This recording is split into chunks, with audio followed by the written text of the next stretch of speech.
In this video, I want to show you how to draw French manicure quickly. For the main color, I have used Lecenté new gel polish color Leon from the City of Love collection. For the French manicure design on short nails, I like to choose Lecenté white detail paint. For French manicure on longer nails, I like to use White Magic gel polish. At the beginning, visually divide your nail plate in quarter and paint a little white line. Afterwards, add a little white line in the middle and little lines on each side at the same distance. Now draw a thin white line from the top of the free edge to the line and repeat the same process on the other side. Make sure to check that your lines are looking symmetrical.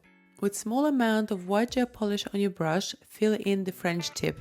At the end, round up the corners of the smile lines symmetrically.